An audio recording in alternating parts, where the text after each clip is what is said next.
Erik ten Hag has been warned on signing Harry Kane. Who has warned him? He's a United legend and a core. Welcome to United Matters channel. How are you guys and where are you watching us from? Rock and David is my name. Hope you guys are really having a wonderful evening, and it's another day that is called Wednesday, meaning that we are just 2 days from the game of Bournemouth on Saturday. Now, we're also going to discuss a little bit of the other options that United have really lined up if at all they fail to get their first all-targeted centre forward. Then we are discussing Harry Maguire. West Ham registering their interest back to sign Harry Maguire from Manchester United. And lastly, some good news coming in from the training ground of Manchester United. It's all about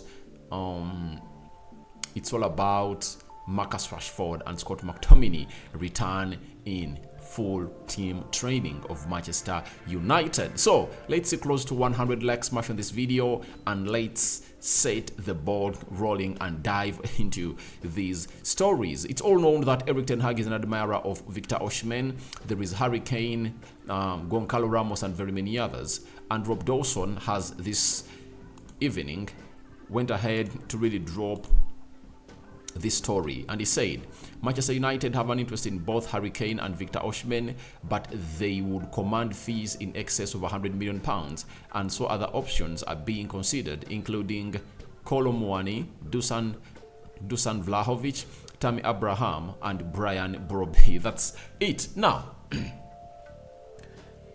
I understand what exactly the manager said. Erik ten Hag said he wants a world-class centre forward. Hear me out again. He wants a world-class centre forward. And I think out of these other names we're going to have to really add on, I think would be so much attracted to Dusan Vlahovic. Yeah. I think Brian Brobby is known to a world-class forward. Tammy Abraham, neither. There is Goncalo Ramos. I think for that he can go in for. And I think the other one he can go in for is Rasmus Højlund. You know, Ten Hag is this kind of manager who could go in for the next Haaland, for the next Harry Kane, you know, because he knows exactly how to really mold these players. If at all he was going to hate to really take Aaron Wan-Bissaka to the levels that we never expected him to play at, then what of players like Højlund who can really go ahead and redo the needful? Kolo Muani is a very good option, but the problem is simple. Kolo Muani is being tracked by Bayern Munich, and we cannot find ourselves in a position of really getting him in. That's it, because our ownership situation is still staggering. No one knows where the pendulum is going to settle, because the pendulum is swinging in from the Qataris to Sir Jim Ratcliffe and Ineos. That's how the pendulum is. And who is expected to make the pendulum settle in one position? It's obviously the Glazers. But for them, their main aim is to get in huge amounts of money. So that is a confirmation that Ten Hag wants a world-class striker. But as he wants a world-class striker, he has been issued a warning by a former United centre forward known as Andy Cole, a man who scored very many goals and was part of the team that won the treble in 1999. Andy Cole said, Harry Kane is 30 years old next season. Victor Osimhen is currently 24 years and he's already done a lot at his age too. Italian football is difficult, but there will be no doubt that he can adapt to the Premier League. So, I remember doing stories here for you, putting them here for you, I think in January, that the CEO of Manchester United, Richard Arnold, is sold on a move to sign Harry Kane to Manchester United. He wants to really make an English famous signing at Old Trafford. That's what he wants, and it's a dream for him to sign him. So Erik ten Hag is obviously wanting Victor Osimhen, but the problem is all written over the money, and people have always gone ahead and really called in the signing of Victor Osimhen that it's only possible when Sheikh Jassim Al Thani is in. Guys, it can't be possible, because we can't spend £300 million this summer. That's it. If Sheikh Jassim Al Thani comes in through, all he can provide us is with cash. But how do we sell off the available players and then get in others that are really going to come in and really get us to the next level? When you look at Victor Osimhen, his rumored asking price is 130 million pounds. All right. So if at all you get Victor Osimhen at 130 million pounds, Kim Min-jae 45 million pounds, that is 175 million pounds. The midfielder that Erik ten Hag wants is in north of 60 million pounds.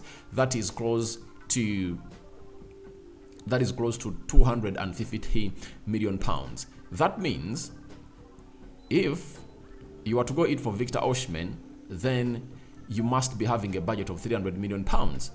And are we going to spend 300 million pounds in the summer? That's the huge question. That's it. So I agree with Andy Cole. We would all want Victor Osimhen to come in at Manchester United, but the amount of money that he has been put on his head, and I really understand the situation in which Erik ten Hag is in, because he's in between a hard place and a rock, because Harry Kane is a player who wants a move out of Spurs. That's it. And I understand if at all he tells Danny Levy that, please, I'm not going to put pen to paper, allow me leave, all else I'm going to leave for free next summer. I think Danny Levy this time round will find himself in a situation of really dancing to the tunes of Harry Kane. I think it's not the same situation like it has always been for the players we bought from Spurs, Michael Carrick and Dimitar Berbatov, that Spurs have always been a hard team to deal with. This time round, the ball is not into the court of Dan Levy, The power is into the hands of Harry Kane.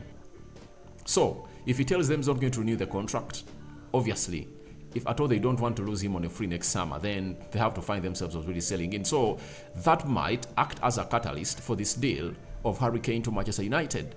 So it's going to depend on Erik ten Hag's decision. The decision that Erik ten Hag is going to make is going to be so much important onto the decision on who is going to sign. But obviously, the point of Andy Cole is right. Why do you spend 100 million pounds on a 30-year-old player? That's it. Because last season, we got in two players who are in their 30s. Casemiro, at 30 years, we paid 70 million pounds. Eriksen came in on a free. And we shouldn't be a team that should be a dumping ground for players who are in their early 30s, because we need players who are in their mid-20s, early 20s to come in through and obviously be here for the next 6-7 years of the project of Erik ten Hag. But as all that mentioned and considered, Andy Cole should understand that Victor Osimhen is not up for grabs at only 100 million pounds. It's 130 million pounds that is needed by a team known as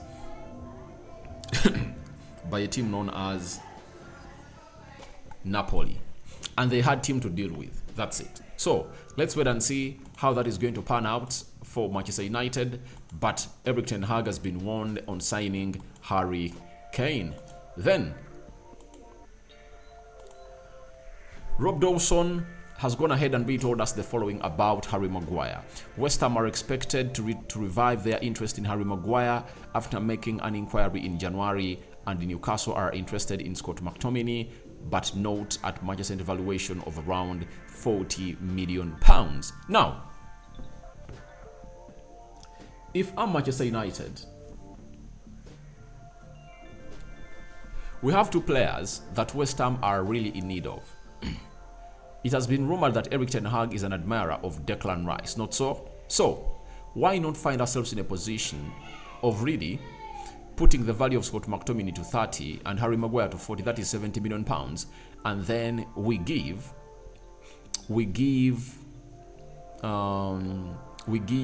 West Ham some more 20 or 30 million pounds, and then get in Declan Rice, if at all the interest in Declan Rice for Erik ten Hag is genuine. But if at all the interest is not genuine, I think at 40 million pounds, that is overvaluing Scott McTominay. And I think if at all you get 30 from Scott McTominay and 40 from Harry Maguire, it will be a very good business done. That's it. It will be a very good business done for Manchester United. And for Harry Maguire, with the stories of Kim Min-jae, escalating all over media, I think it will be enough for him to understand that he is no longer needed by Erik ten Hag at the club of Manchester United, because I don't even remember the last time he started a game for Manchester United in the Premier League. So Erik ten Hag is that kind of manager who really wants these players sold, but we know that United is worse at making these negotiations. These deals might really lag on for a very long time because of United wanting a lot of money. To show you how ill-managed this team of United is, in the January of 2022, Newcastle was willing to offer £30 million for Jesse Lingard. Jesse Lingard wanted to go, and the board of United said, "We're not selling you." That is how ill the board of United is, and they're really having financial illiteracy, because if they got in £30 million for Jesse Lingard, would have been a deal for Manchester United. They would have gone ahead to use that £30 million to go on and really sign maybe Julian Alves, Zakaria, you understand? Because Rangnick was in need of that amount of money. Even if they never spent it, they would have used that amount of money in the summer when Erik ten Hag was here. But 5 months later, the player marches and leaves out the club on a free, and we lost that amount of money. So I think it's better these players to be sold. And as I've told you that, we have players to sell that can really get United close to £130 million. Dean Henderson, £40 million. Harry Maguire, £40 million. Scott McTominay, 30, that is 110. I think Brandon Williams, 15, that is 125. Then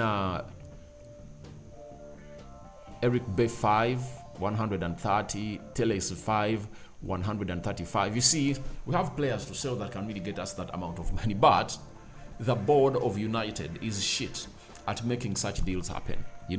Even selling players they don't want, it might take them a decade to really find themselves in the position of really selling those players. So let's leave that at that, and let's close it up with the return of Marcus Rashford and Scott McTominay. Scott McTominay has been out for a very long time, I think for a month plus, but he's back.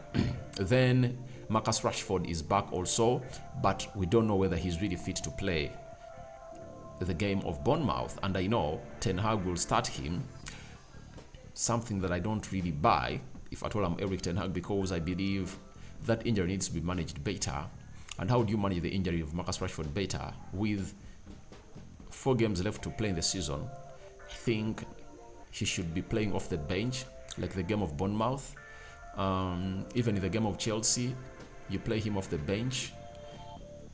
These remaining games will be played off the bench, all played 45-50 minutes. Then later, we plan on really starting him for the game of Man City, that is the finale of the FA Cup. But it's good to see that these players are really returning to really fight for our Champions League position starting on Saturday. It was really great that last Saturday we beat Wolves by 2-0, and I think it's better we went to Bournemouth and beat them there. If we beat them there, I think we'll be needing only 3 points. And if at all we beat Chelsea at Old Trafford, obviously I know it's going to be a given. Then in the game of Fulham that ends up our season, we can rest players as we prepare them to come in and play for Man City. So guys, your thoughts on Ten Hag on signing Harry Kane are welcome in the comment section below. Then what do you make of West Ham reviving their interest in Harry Maguire and Scott McTominay 40 million evaluation being underlooked by the Londoners? And lastly, what do you think about the return of Scott McTominay and Marcus Rashford back in full team training? Rokan David remains my name. I sign out for now. See you later, and I cover you all in the precious blood of Jesus Christ. I'm out.